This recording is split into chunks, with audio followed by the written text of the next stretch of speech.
디모데 후서 2장이죠. 1절에서 7절 말씀 중심으로 충성된 하나님의 사람들, 충성된 사람들 이런 제목으로 은혜를 받겠습니다.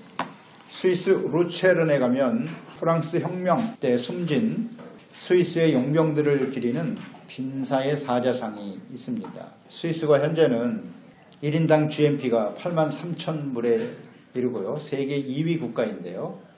하지만 18세기만 해도 매우 가난한 나라였기 때문에 생활고에 시달리는 사람들이 돈을 많이 주는 그 용병으로 나가서 일을 했다고 합니다. 그래서 옛날부터 특히 프랑스 왕궁에 가장 충성스럽고 무술이 뛰어난 사람들은 프랑스 사람들이 아니라 스위스 용병들이었다고 합니다.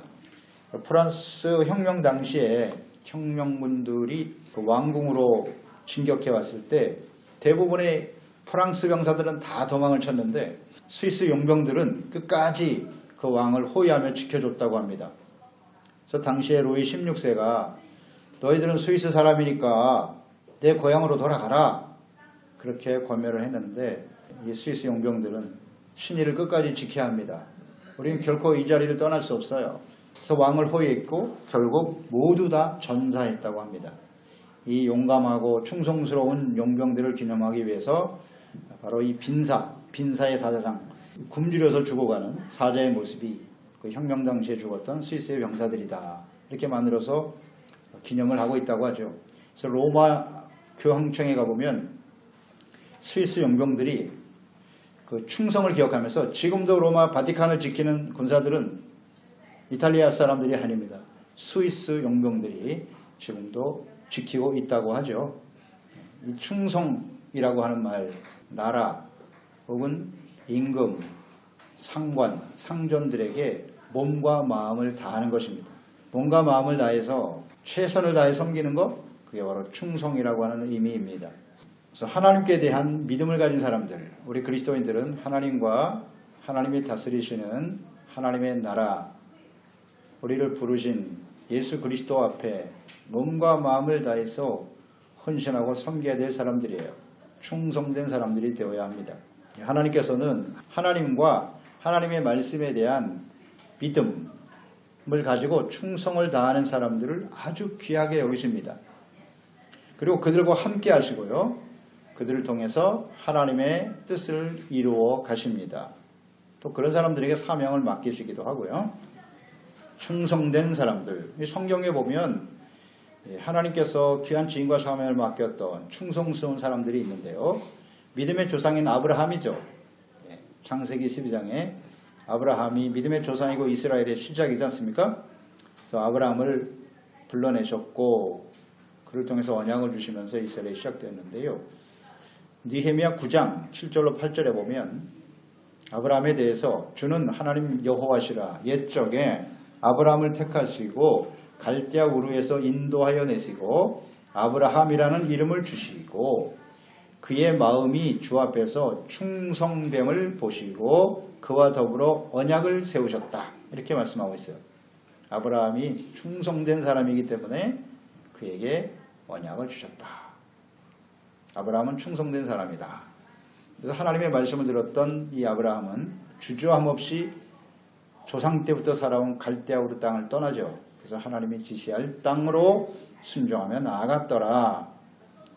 그의 충성됨을 보시고 믿음의 조상이 되게 하셨던 거죠. 그리고 아브라함에게 주신 약속은 그의 이름을 창대케 하실 것이라 하셨고요. 큰 민족을 이루게 될 것이고 너와 너의 후손들이 모든 열방의 복의 근원이 될 것이다. 라는 언약을 주셨어요. 그러니까 그의 후손들이 하늘의 별과 같이 바다의 모래와 같이 많아질 것이다. 그러나 75세에 부름받았던 아브라함은 아들이 없었어요. 100세가 될 때까지 이삭을 낳을 때까지 아들이 없었는데 하나님께서 너의 후손이 이와 같다는 말씀을 그대로 믿었다는 거죠. 하나님의 말씀을 믿고 그 믿음을 바탕으로 해서 하나님을 위해서 장차 자신을 통해서 이 땅에 이루어질 하나님의 나라와 백성들을 위해서 온갖 마음을 다해 충성을 다했다는 것이죠. 이 언약을 구체적으로 성취한 사람이 누구냐? 모세입니다. 모세. 이삭과 야곱, 그의 아들 요셉을 통해서 애굽으로 내려가게 되었죠. 애굽에서 430년 동안 살아가는 동안 엄청난 숫자로 늘어났죠. 하나님의 말씀이 모세 때 이루어진 거예요. 하늘의 별과 같이 바다의 모래와 같이 많아졌죠. 그들을 구원하기 위해서 하나님이 모세를 보내셨는데 가나안 땅, 약속의 땅으로 인도하기 위해서 보낸 사람이 모세인데 이 모세 역시도 하나님께서 충성된 사람이다. 이렇게 증거해주고 계시네요. 민수기 12장 6절로 7절에 보면 이르시되 내 말을 들어라. 너희 중에 선지자가 있으면 나 여호와가 환상으로 나를 그에게 알리기도 하고 또 꿈으로 그와 말하기도 하거니와 내 종 모세와는 그렇지 아니하니 그는 내 온 집에 충성함이라. 모세가 하나님 앞에 충성된 사람이라고 하나님께서 직접 증거하셨어요. 또 예수님은 어떠십니까? 사람의 몸을 가지고 이 땅에 오신 예수님 죽기까지 하나님 앞에 복종하고 충성하신 분이었고요. 예수님께서 택하시고 부르신 제자들 가룟 유다는 중간에 변절되고 말했지만 나머지 제자들은 다 죽기까지 충성했어요. 복음을 위해서. 교회와 그리스도인들을 박해하고 핍박했던 사도 바울, 그가 예수 그리스도를 만난 이후에 이방의 사도로 부름받았죠. 이 사도 바울 역시 죽기까지 순종하며 헌신했던 사람이죠. 그 사도 바울이 지금 아들과 같은 디모데에게 이 복음을 위하여 섬겨야 될 사명, 이 사명을 충성된 사람들에게 부탁하라. 이렇게 권면하고 있습니다. 충성된 사람에게 맡겨라. 그러니까 은혜로 구원받은 그리스도인들은 복음을 위해서 부름받은 사명자들이다. 이렇게 말씀하셨죠. 그러니까 이 사명을 감당하기 위해서는 충성된 사람이 되어야 합니다. 그럼 오늘 말씀을 통해서 누가 충성된 사람인가, 하나님의 사람인가를 말씀 통해 우리가 깨닫는 시간이 되었으면 좋겠습니다. 충성된 사람은 첫째, 예수 그리스도 안에 있는 은혜 안에서 강한 사람이다.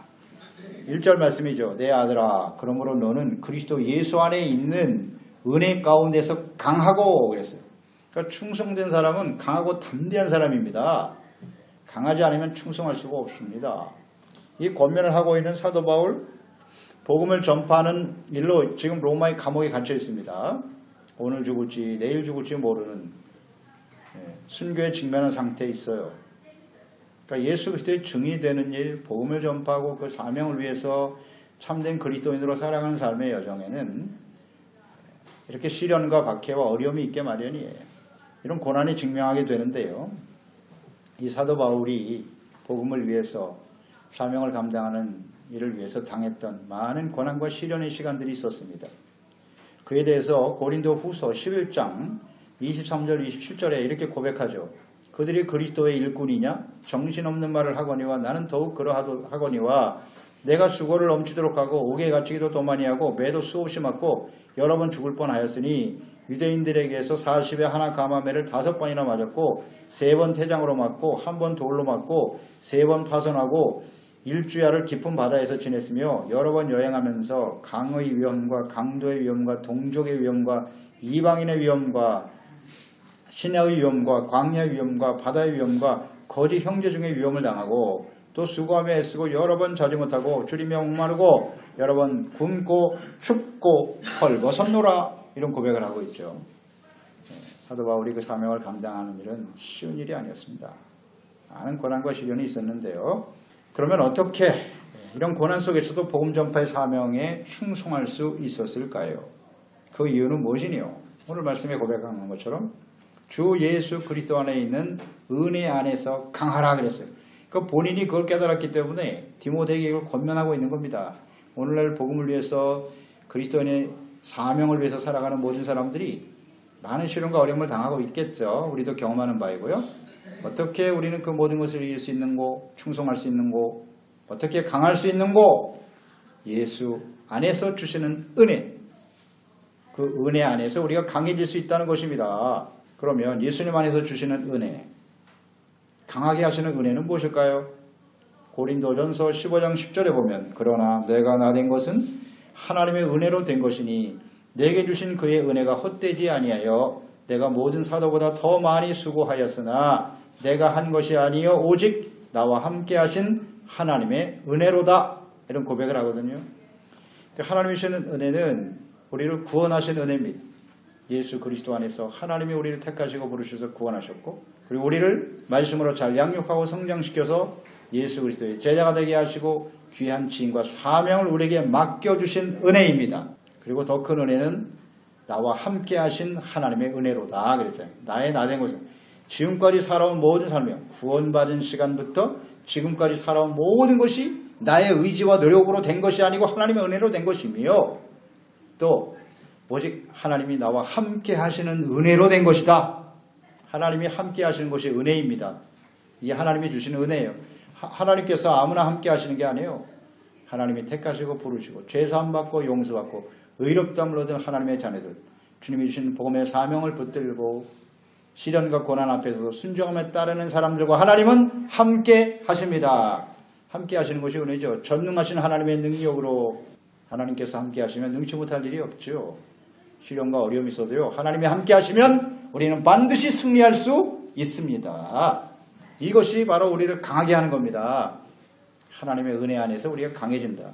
은혜는 누구에게 주시느뇨? 겸손한 자에게 주시는 겁니다. 겸손한 자에게 은혜를 주시고 교만한 자는 대적하시고. 그러니까 사도 바울이 위대한 역사를 많이 일으켰죠. 병든 사람도 치료하고 가는 곳마다 놀라운 승리의 역사를 일으키면서 많은 사람들을 구원하고 하나님의 사역을 감당했는데, 이것이 내가 아니라 하나님의 은혜로 된 것임을 확신하기 때문에 많은 고난과 시련 앞에서도 나를 부르신 분은 하나님이시지, 이 모든 이루시는 분은 하나님의 은혜로 된 것이지, 이것을 확신할 때 강할 수 있다는 겁니다. 그게 능력이 되는 거예요. 어떤 두려운 상황이 다가와도 전혀 흔들리지 않고 강한 사람이 될 수 있다. 겸손. 그럴 때 은혜를 주시는 거예요. 은혜는 하나님이 함께 하시니까 강해지는 겁니다.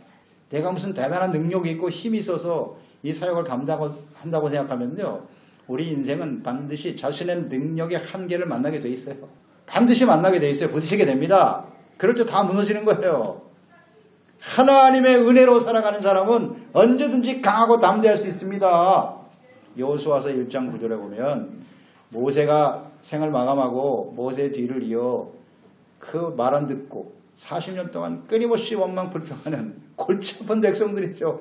이 이스라엘 백성들을 이끌고 다시 가나안 땅에 들어가야 될 막중한 직임을 맡은 여호수아에게 하나님께서 하신 말씀이죠. 내가 네게 명령한 것이 아니냐? 강하고 담대하라. 두려워하지 말며 놀라지 말라.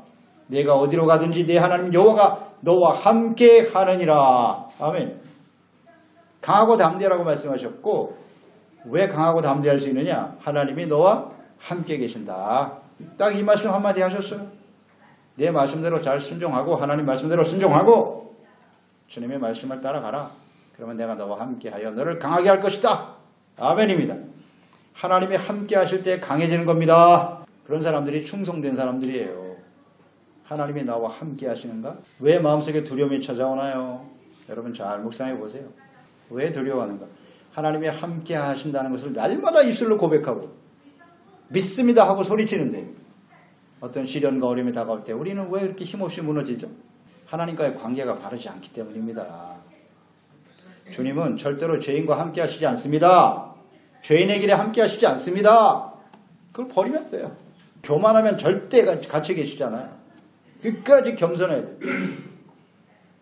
그럴 때 그 은혜 안에서 강하고 그런 사람이 충성할 수 있습니다. 두 번째, 좋은 군사와 같은 사람이 충성된 사람이에요. 좋은 군사. 3절로 4절이죠. 너는 그리스도 예수의 좋은 병사로 나와 함께 고난을 받아라. 병사로서 고난받는 거. 병사로 공모하는 자는 자기 생활에 얽매이는 자가 하나도 없다. 이는 병사로 모집한 자를 기쁘게 하려 함이라 그랬어요. 그러니까 주님의 사명을 감당하게 될 충성된 사람들, 그리스도 예수님의 좋은 병사라 그랬는데요. 그리스도인들은 구원받은 이후에 끊임없이 영적 성장을 이루어가면서 그 정체성 자체가 그리스도의 군사라는 사실을 잊지 말아야 해요.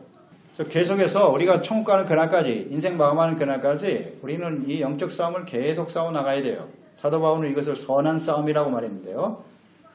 하나님의 선하신 뜻을 이루어가는 싸움이죠. 이 싸움을 계속해야 한다. 싸움의 목적은 뭐죠? 승리하기 위해서 싸우는 겁니다. 그러니까 한 사람도 예외가 없어요. 예수 안에서 구원받은 모든 사람들은 이 영적 싸움을 싸우는 군사고, 다만 하나님 앞에서 승자냐 패자냐 둘 중에 하나예요.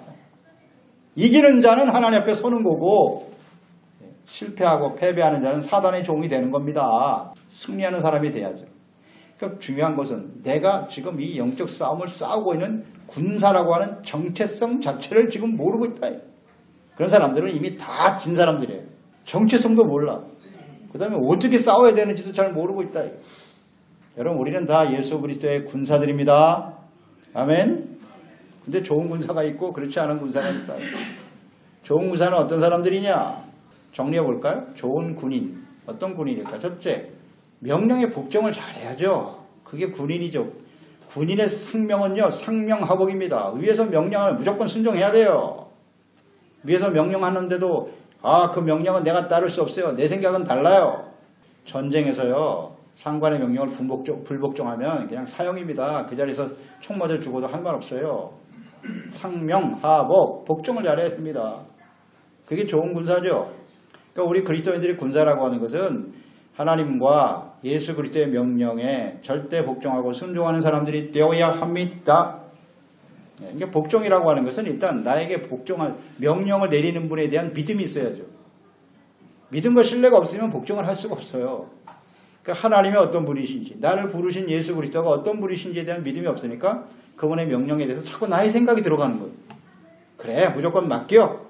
가라면 가고 서라면 서고 아멘 하고 나가는 거예요. 그런 사람이 좋은 군사죠. 우린 복종하고 있나요? 하나님의 말씀에 순종하고 있습니까? 그 다음 좋은 군사는 두 번째, 항상 훈련에 충실해야 돼요. 준비를 잘하는 군인이 진짜 군인이에요. 그러니까 우리가 하나님의 말씀 묵상하는 일, 기도하는 일, 또 성령의 인도하심을 위해서 항상 깨어서 경건의 훈련을 잘 받는 사람이 좋은 그리스도의 군사입니다. 군사는 이 훈련을 잘 받아야 된다고 그랬는데 싸움의 대상이 누구냐? 이것을 먼저 잘 알아야 되겠죠. 내가 누구와 싸우느냐? 이걸 알아야 그에 합당한 훈련을 잘 받게 되어 있는 거예요. 민간인과 싸우려고 하면 뭐 훈련 받을 필요도 없어요. 상대방이 누구냐? 전술 전략에 능하고 중화기로 무장한 이런 사람들을 잘 알아야 될 거 아니에요. 대적이 누군가를 알아야 그에 합당한 훈련을 받고 싸울 거 아니겠어요? 자, 그러면 싸움의 대상이 누구냐? 누구랑 싸우는 겁니까? 우리 그리스도인들은. 어떻게 훈련을 받아야 되나요? 첫째, 죄와 싸우는 겁니다. 죄와 싸우는 것이다. 히브리서 12장 4절 너희가 죄와 싸우되 아직 피 흘리기까지는 대항하지 아니하고 그랬어요. 너희가 그리스도인들은 죄와 싸우는 겁니다. 이 세상이 죄악으로 가득합니다. 그러니까 죄와 싸워 승리할 수 있는 훈련을 해야 되겠죠. 죄가 무엇인지를 일단 알아야 될 것이고 그리고 끊임없이 죄를 버려야 될 거 아니에요. 그리고 용서받고 의의를 위해서 힘써야 하는 겁니다. 죄를 깨닫고 버리는 훈련을 잘 받아야 돼요. 아멘. 죄를 가지고 어떻게 이깁니까? 마귀하고 싸워서 못 이깁니다. 죄를 잘 깨닫고 버리는 훈련을 잘 받아야 돼요. 말씀 묵상해야죠. 그러니까. 그 다음 두 번째 싸움의 대상은 누구냐? 육체의 정욕과 싸우는 거예요. 이게 사실 죄의 본질이 있어. 육체의 정욕. 우리가 아무리 구원받았다고 하지만 우리 안에는 육체의 정욕이 그대로 살아있어요. 살아 움직이고 있습니다. 어떻게 이것을 잘 싸우고 이길 것인가? 갈라디아서 5장 17절이죠. 육체의 소욕은 성령을 거스르고 성령은 육체를 거스르나니 이 둘이 서로 대적함으로 너희가 원하는 것을 하지 못하게 하려 함이니라. 데세오 데 까르네, 데세오 데 스피리투, 레시스티를 하고 있는 거예요. 이게 우리 그리스도인의 현실이에요. 계속 싸우고 있다고요. 여기서 이겨야 되거든요. 육체의 정욕을 어떻게 채워가 다스릴 것이냐. 이것이 싸움의 핵심이에요. 이 훈련을 잘 받아야 됩니다. 그래서 베드로전서 2장 11절에 사랑하는 자들아 거리민과 나그네 같은 너희를 권하노니 영혼을 거슬러 싸우는 육체의 정욕을 제어하라 그랬어요. 육체의 정욕과 싸워서 이걸 어떻게 제어하고 다스릴 것인가. 이 싸움입니다. 그럼 어떻게 돼요? 훈련을 받아야죠. 육체 성욕은 계속 움직이거든요. 우리 마음속에 있어 죽을 때까지 계속됩니다. 이거. 제어하는 훈련을 받아야 됩니다. 그러니까 성령의 인도하심을 받아야 돼요. 우리 스스로 육체 정욕 제어할 수 없음. 할 수 없음입니다. 우리 못해요. 절대 다스려지지 않아요. 그래서 외부적인 힘인 하나님과 성령께서 우리 가운데 역사하셔야 된다는 거예요. 이 훈련을 받아야 돼요. 성령의 충만함을 받고 성령님의 인도하심을 따라 육체 소욕을 다스리고 성령을 쫓아 행하는 성령을 따라. 성령은 진리의 영이시고 예수 그리스도의 영이시니까요. 진리의 말씀 가운데 우리를 인도하시겠죠. 세 번째, 누가 싸우는 겁니까? 원수 마귀와 싸우는 거예요. 이게 본질이죠, 사실은. 그러니까 우리의 싸움의 대상이 사람들이 아니라는 거, 악한 영들, 사탄 마귀와의 싸움이라고 에베소서 6장 11절로 12절 마귀의 관계를 등이 대적하기 위하여 하나님의 전신갑주를 입어라. 우리의 씨름은 혈과 육을 상대하는 것이 아니요 통치자들과 권세들과 이 어둠의 세상 주관자들과 하늘에 있는 악의 영들을 상대함이라 그랬어요. 악한 영들과 싸우는 거예요. 그러니까 마귀는 죄와 정욕 그 배후에 마귀가 있는 거예요. 마귀가 하는 일은 사람들을 죄짓게 만드는 겁니다. 끊임없이 우리의 마음에 있는 이 육체 정욕을 자극하는 거죠. 자극해서 죄를 짓고 그래서 하나님의 진노 앞에 서게 하는 겁니다. 이게 사탄이 하는 일이에요. 그래서 우리는 이 마귀와 싸운다는 사실 잊지 말고 자꾸 사람만 보지 말고 눈앞에 보이는 사람들이 아니라 그 배후의 역사는 악한 영들을 볼 줄 알아야죠. 그러기 위해서는 전신갑주를 입으라 그랬죠. 전쟁에 나가는 사람이 뭐 맨몸으로 나가서는 이길 수 없겠죠. 전신갑주를 잘 무장을 해야 돼요. 진리의 허리띠, 의의 흉배, 믿음의 방패, 평안의 복음의 신발, 구원의 투구, 말씀과 성령의 검을 들고 그 다음 기도죠. 무시로 기도함으로써 잘 준비되어 훈련받아야 이길 수 있는 거예요. 훈련받지 않은 군인이 어떻게 전쟁에 나가서 이깁니까? 우리가 그리스도인으로서 끊임없이 이런 죄와 원수 마귀와 정욕과 싸우고 있는데 우리가 훈련받지 않고 어떻게 이깁니까? 말씀과 기도로 훈련받지 않고 어떻게 이깁니까? 상식이잖아요. 이건 상식. 그런데 훈련받지 않아도 나는 이길 수 있을 거야. 훈련받지 않으면 못 이깁니다. 절대로. 그렇게 만만한 상대가 아닙니다. 원수 마귀는요. 만만한 상대가 아니에요. 우리보다 훨씬 뛰어납니다. 지혜롭고요. 그래서 훈련이 필요한 거예요. 마지막 세 번째죠. 좋은 군사는 자기 생활에 얽매이지 않는다는 거예요. 이게 좋은 군사죠. 군인은 오직 자신에게 주어진 사명과 직무에 충실해야 돼요. 사사로운 개인 생활에 얽매여서는 좋은 군인이 될 수 없겠죠.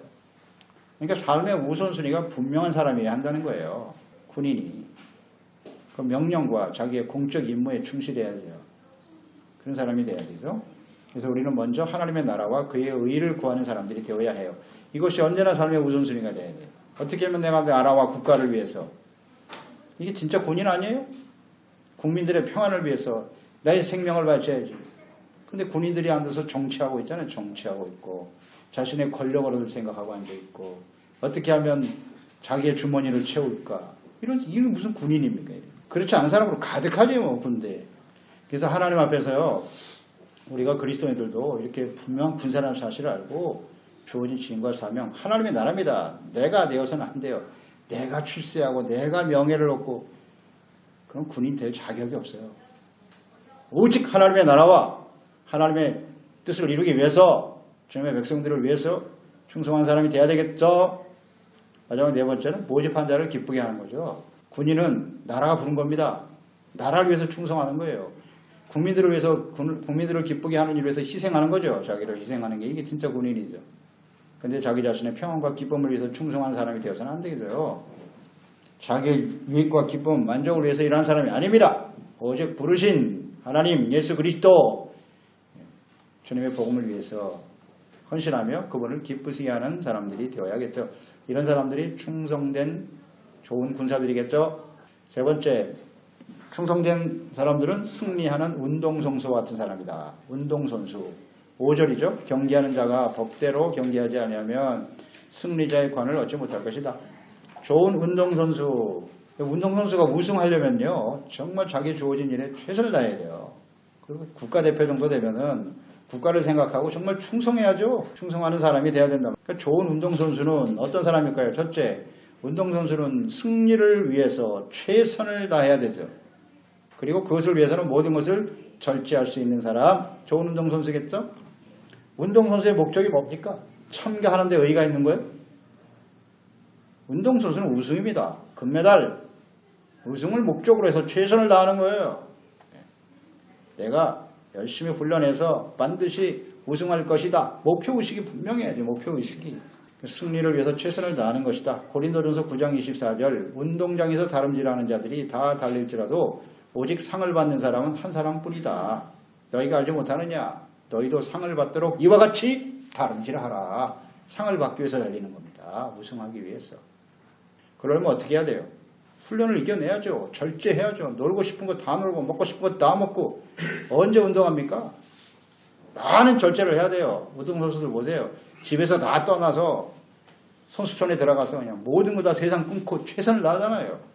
우승을 위해서요. 우리 그리스도인들도 그런 목적을 가지고 살아야 되는 겁니다. 하나님 앞에서 상급받을 그날을 바라보면서 모든 것을 절제하고 최선을 다해 달려가는 사람들이 되어야 하겠죠. 그래서 그리스도인들의 목표는 하나님 앞에서 면류관 상급받는 겁니다. 이 세상에서 우리가 얼마나 대단한 사람인가 인정받으려고 하는 게 아니라 하나님 앞에서 이 세상의 사람들이 뭐라도 괜찮아요. 오직 하나님 앞에서 잘했다 칭찬받고 영원한 생명의 면류관을 받을 그날을 바라보면서 전진하며 달려가는 사람들이 충성된 사람이겠죠. 그러면 이 충성은 우리의 인생 마감하는 그날까지예요. 왜? 이 세상이 전부가 아니거든요. 우리는 영원한 하나님 앞에서는 그것이 우리의 삶의 목표이기 때문에 내가 과거에는 충성했는데 지금은 충성하지 않는다. 이게 문제겠죠. 초점이 어디냐 이게 도대체. 내 과거에 열심히 신앙생활하고 참 믿었더니 하나님이 이와 같이 나를 유명한 자가 되게 하시고 부와 영광과 재물을 얻게 하셨도다.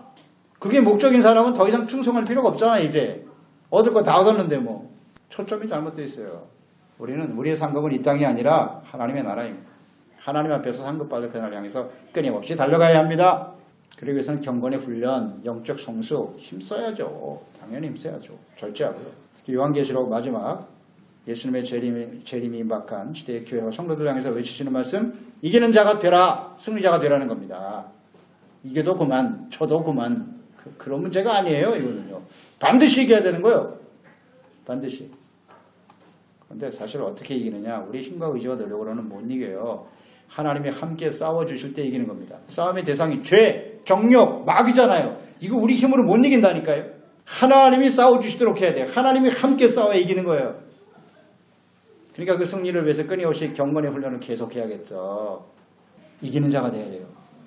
요한계시록 2장 10절 내가 죽도록 충성하라. 그리하면 조건절이에요. 그리하면 내가 생명의 면류관을 너에게 주리라. 아멘. 이 생명의 면류관 주님 받을 그날까지 최선을 다해 충성하는 겁니다. 두 번째 좋은 운동선수는요. 법대로 경기하는 사람이라고 있어요. 법대로 경기하지 않으면 승리자의 관을 얻지 못한다. 운동선수의 목적이 승리, 우승인데요. 상을 받는 것이지만 경기의 규칙과 법을 지키지 않으면요. 1등으로 들어왔더라도 실격입니다. 규칙을 지켜야 돼요. 운동 경기는 다 어떤 경기든지 다 법과 규칙이 있어요. 그것을 지키지 않으면 심판들이 옆에서 지켜보고 있죠. 요새는 뭐 카메라로 다 나중에 판별까지 다 하잖아요. 누가 어떻게 반칙을 했는지 다 드러납니다. 반칙하면 그냥 실격이에요. 빼앗깁니다. 그 사람. 그러니까 열심히 충성을 다하는 사람들이 많이 있는데요. 오직 하나님의 말씀과 뜻대로 순종하며 나아가는 사람은 많지 않다. 결과만 좋으면 좋은 거 아니냐. 뭐 어떻게 해서든지 우승하고 세상에서 출세하고 성공하고 그러면 되는 거지 뭐. 불법을 행하는 것을 아무렇지도 않게 여긴단 말이에요. 세상 사람들에게 그걸 속일 수 있으나 절대 하나님의 눈은 속일 수 없죠. 하나님이 우리의 심판관이세요. 다 보고 계십니다.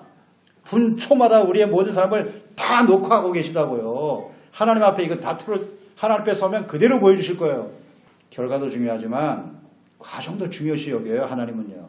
절대 불법으로 우승하는 자, 승리한 자 하나님 앞에 설 수 없어요. 그렇기 때문에 하나님의 말씀을 잘 알고 법과 규칙을 지키고 달려야죠. 그저 열심히만 하면 된다고 생각하면 안 되고요. 하나님의 말씀과 뜻대로 법대로 열심히 해야죠. 그래야 상급을 받을 수 있는 것입니다. 반칙 쓰면 안 돼요. 절대로 우리 그리스도인들은요. 그런 유혹이 끊임없이 다가오죠. 주여 한 번만 눈 감아 주시옵소서. 자꾸 불법의 유혹을 받는다. 그 순간 상급은 사라지는 거예요. 사라지는 겁니다. 내가 세상에서 뭐 얼마나 성공한 사람이 될지 모르겠으나 하나님의 말씀을 떠나버리면 이 실격입니다. 상이 없어. 그런 충성된 사람이 아니에요. 그런 사람들은. 로마서 12장 1절 이러므로 우리에게 구름같이 둘러싼 허다한 증인들이 있는데 모든 무거운 것과 얽매기 쉬운 죄를 벗어버리고 인내로서 우리 앞에 당한 경주를 하라 그랬어요. 죄를 벗어버리고 달리라는 겁니다. 죄를 가지고는 불법을 가지고는 아무리 달려봐도 소용없어요. 그냥 헛고생하는 겁니다. 사람들은 속일 수 있으나 하나님의 눈은 속일 수 없다. 그래서 우리 그리스도인들은 운동선수인데 규칙대로 말씀대로 끝까지 달려가는 사람이 됩시다. 주님의 말씀대로 달려가면요. 우리 하나님은요. 1등에게만 메달 주시는 건 아니에요. 그걸 목표로 최선을 다해서 달려갔다면 옳은 방법으로 불의한 방법으로 1등으로 들어간 사람과 마지막까지 좀 능력이 안 돼서 뭐 꼴등으로 들어갔지만 정직하고 바르게 인생을 살았다면 하나님은 그런 사람을 상급 주십니다. 아멘. 하나님은 그런 분이세요. 그걸 더 중요시 여기시는 분이라고요. 목표가 분명했고 그러나 뭐 능력이 안 되는 거 어쩔 수 없죠. 최선을 다해서 달려갔다면 그 사람이 귀한 겁니다. 결과를 중시하는 사람만이 아니라 과정에서 말씀대로 순종하며 달려가는 그런 사람들이 충성된 사람임을 확신해야 합니다. 그 다음 마지막 네 번째, 이런 사람이 충성된 사람이죠. 네 번째는 수고하는 농부와 같은 사람이다. 6절에 수고하는 농부가 곡식을 먼저 받는 것이 마땅하다고 했어요. 농부는 부지런히 수고하는 사람들이에요. 농부는 열매를 얻기 위해서 열심히 씨를 뿌리고 제때 뿌려야죠. 뭐 아무 때나 뿌리면 안 되고 제때 뿌려야 되고요. 그 다음 잡초도 뽑아주고 물도 잘 대줘야 되고 잘 가꿔야죠. 부지런히 수고하지 않으면 결코 열매를 얻을 수 없습니다. 요즘 뭐 한국 같은 경우도 귀농하는 사람이 많다고 그러는데요. 또 안 되고 뭐 힘드니까 귀농하면 잘 되겠지. 허림없는 소리. 자기 주어진 자리에 충성할 줄 모르는 사람이 수고가 뭔지도 모르는 사람이 농사에 가서 성공할까요? 농부는 더 힘들어요. 아침부터 저녁까지. 수고 안 하면요. 절대 열매 없습니다. 이 농부는요. 여기 수고하다는 말이 나오는데 수고하는 농부라 그랬죠. 이 수고하다고는 헬라 원어가 코피아오라고 하는 말인데 말씀 그대로예요. 코피아오. 비슷하네요. 코피가 쏟아지도록 열심히 하는 거예요. 쉽게 말하면. 그 뜻이 의미가 그래요. 열심히 부지런히 있는 힘을 다 기울여 노력한다는 뜻이에요. 이 수고한다는 게. 그러니까 자신의 힘과 노력을 최선을 다해서 내가 아침 새벽에 일어났어요. 그래서 하루 종일 열심히 일했어요. 해가 기울어서 집으로 갈 때 이 발걸음 뛰기가 힘들 정도로 그냥 기진맥진한 상태를 의미하는 거예요. 이게. 이 수고라고 하는 단어가요. 그렇게 대충 헐렁헐렁 하는 그런 상태가 아니라는 거예요. 온 힘을 다해서 최선을 다해. 농사 접은 사람 알겠죠. 그런데 이렇게 수고하지 않고 대충 그냥 뭐 3월달에 씨 못 뿌리면 다음 달에 뿌리지 뭐. 이런 식으로 농사 지면 다 망합니다. 절대 열매가 없어요. 잡초가 보이면 하나도 없을 때까지 딱 뽑아. 달팽이가 보이면 그거 없어질 때까지 그냥 다 치고. 해충 잡아줘야죠. 오늘 못하면 뭐 다음에 하지 뭐. 설렁설렁. 절대 안 됩니다. 이런 농부는 절대 열매를 거둘 수 없어요. 최선을 다해 충성히 노력해야 돼요. 그게 농부죠. 농부. 그런 사람을 귀하게 여기는 거예요. 이런 사람이 충성스러운 사람입니다. 우리 예수님이 다시 오십니다. 믿으시면 아멘. 다시 오실 예수님은 초림 예수님은 씨를 뿌리러 오신 거잖아요.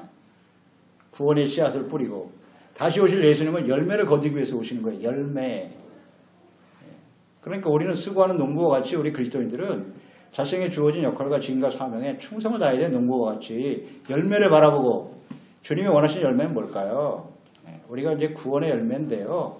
하나님 옆에 빛된 삶으로 살아가라고 하셨으니까 빛의 열매는 착함, 의로움, 진실함에 있다고 하셨고요. 또 성령의 열매는 사랑, 희락, 화평, 오래 참은 자비, 양선, 충성, 온유, 절제 이런 열매들이 나타나야 돼요. 그 열매를 거두기 위해서 우리 예수님이 오시는 겁니다. 우리가 먼저 하나님 앞에서 사랑, 희락, 화평이 넘쳐나야죠. 의의 열매가 없는데 우리를 통해서 누가 예수 그리스도를 믿고 구원받겠어요. 그리스도인들 자체의 의의 열매가 없는데 심각한 문제죠. 이게 오늘은. 열심히 전도하고 뭐 선교하고 뭐 실적을 세우고 업적을 세우고 그 다음에요. 그 다음 우선순위를 똑바로 해야 돼. 하나님 앞에서 바르게 살아야지. 이게 훨씬 더 중요하거든요. 그런 열매를 위해서 우리가 힘써야 되는 겁니다. 수고하는 농부와 같이 주를 섬기는 사람들이 충성된 사람들이다. 씨앗도 잘 뿌려야죠. 자기 마음대로 뿌리면 안 돼요. 하나님의 말씀을 제대로 뿌려야 되고 또 밭도 중요하죠. 씨만 좋은 게 아니라 밭도 중요해요. 밭을 잘 갈아야 되는데 그 밭은 뭐라고 그랬었어요? 예수님께서 마태복음 13장에 씨 뿌리는 비유. 어떤 사람은 길가고 어떤 사람은 돌밭이고 어떤 씨는 가시떨기에 떨어지고 어떤 씨는 좋은 땅에 떨어진다. 좋은 땅에 떨어져야 30배, 60배, 100배로 결실하게 되는 거죠. 길가, 돌밭, 가시떨기 이건 아무리 씨앗을 뿌려봐야 소용없어요. 그래서 수고하는 농부는 길가와 같은 돌밭, 가시떨기 다 갈아엎어야죠. 기경하는 일을 위해 힘써야 합니다. 우리의 마음이 착하고 좋으면 좋은 땅은 착하고 좋은 마음, 온유하고 겸손한 마음이죠. 하나님의 말씀을 듣고 인내하며 지키는 마음이라 했어요. 이런 마음을 기경하는 일에 힘써야 돼요. 그게 수고하는 농부죠. 마음을 잘 지켜야 돼요. 마음을. 온유하고 겸손한 마음이거든요. 그게 좋은 충성된 일꾼이에요. 마지막 2장 7절 말씀 보세요. 내가 말하는 것을 생각해보라. 잘 생각해보라는 거예요. 어떤 사람이 충성된 사람인지. 주께서 범사에 내게 총명을 주시리라. 총명을 주실 때 충성된 하나님의 사람이 될 수 있어요. 총명이란 무엇입니까? 선과 악, 참과 거짓을 분별할 수 있는 능력. 이게 총명, 명철입니다. 그러니까 말씀을 깊이 묵상하고 그저 열심히 하는 게 아니라 이 악한 세대를 본받지 말고 하나님의 선하시고 온전하시고 기뻐하신 뜻이 무엇인가를 분별할 줄 알고 하나님의 말씀에 따라서 수고하고 충성된 사람이 돼야 돼요. 충성된 사람은 주님께서 주시는 이 지혜와 명철, 하나님이 총명으로 명철을 주셔야 하나님의 뜻을 바르게 알고 충성할 수 있다고 하셨으니까 그저 내가 옳다고 여기는 대로 그렇게 충성하는 건 충성이 아니에요. 하나님이 주시는 지혜와 명철함을 가지고 하나님의 뜻을 따라 충성하는 사람이 돼야 되겠다. 그러니까 우리가 명철을 얻도록 지혜를 얻도록 하나님께 부지런히 기도하고 간구해야 되는 겁니다. 자, 그러면 마지막으로 이렇게 질문해보고 마치죠. 충성된 하나님의 사람으로 살아가는 것이 왜 중요할까요? 왜 중요할까요? 예수님께서 마태복음 25장에요. 달란트 비유를 말씀하셨죠. 그러니까 약속하신 대로 이 땅에 다시 올 거다. 종들에게 5달란트, 2달란트, 1달란트를 맡기고 떠났어요. 그리고 내가 다시 올 거야. 장사하고 잘 남겨놓아라. 열심히 장사해서 잘 남기도록 해라. 그 주인이 왔어요. 4달란트 받은 사람은 열심히 수고해서 10개 남겼고 2개 받은 사람은 열심히 수고해서 4개 만들었고 그런데 1달란트 받은 사람은 땅속에 묻어두고 일하지 않았다. 그럴 때 주님께서 오셔서 평가하는 기준이 뭐냐? 바로 충성이었다는 겁니다. 그래서 마태복음 25장 21절에 그 주인이 이르되 잘하였도다. 다시 오셔서 평가하는 거예요. 착 충성된 종. 충성이 평가 기준이에요. 내가 적은 일에 충성하였음에 내가 많은 것을 내게 맡기리니 내 주인의 즐거움에 참여할지어다. 아멘.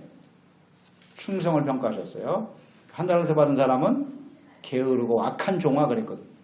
게을렀어요. 충성하지 않았어요. 그 결과는 바깥 어두운 데 내어 쫓겨 슬피 울며 이를 갈미 있으리라.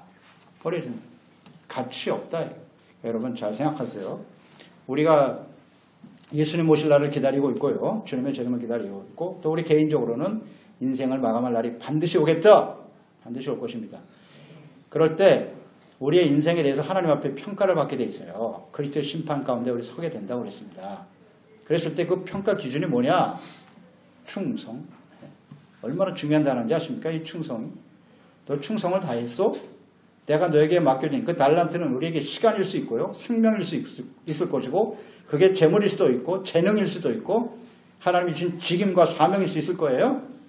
그것을 가지고는 충성을 다했니? 라고 물으신다는 거잖아요. 그만큼 중요해요. 이게 우리 삶의 마지막 결론이란 말이에요. 평가 기준이니까. 그래서 하나님 앞에 충성된 사람에게 그것을 맡겨라. 복음을 위해서 사명을 위해서 맡겨 쓰임받는 인생이 가치 있는 인생이고 그런 사람들은 이 땅에서도 내가 적은 일에 충성했으니 더 많은 것도 하나님 맡기신다잖아요. 나에게 그냥 큰 것만 주세요. 성공하고 유명한 사람이 되게 해주세요. 작은 일에 충성하면 더 맡기시고요. 더 나가서 내 주인의 즐거움에 참여하게 되는 거예요. 이런 충성스러운 사람들이 하나님 앞에 설 때 상급을 받고 하나님을 기쁘시게 하는 거고 더 나가서 영원한 하나님의 나라에서 하나님과 함께 참된 기쁨을 누리게 되는 겁니다. 그리고 수고하는 농부가 곡식을 먼저 받는 것이 마땅하다고 하셨잖아요. 그러니까 이 땅에 충성되이 주님을 위해서 헌신하면 이 땅에서 필요한 모든 것들을 하나님께서 풍족하게 채워주십니다. 그런 사람들에게 먼저 주세요. 재물을 능력도 주시고 재능도 주시고 지혜도 주시고 그래서 이 땅에서도 하나님이 주시는 은혜와 축복을 누리며 살다가 하나님 앞에서 상급받는 영원한 하나님의 나라의 즐거움에 참여할 수 있는 종들이 되시기를 축원합니다. 디모데 후서 2장이죠. 1절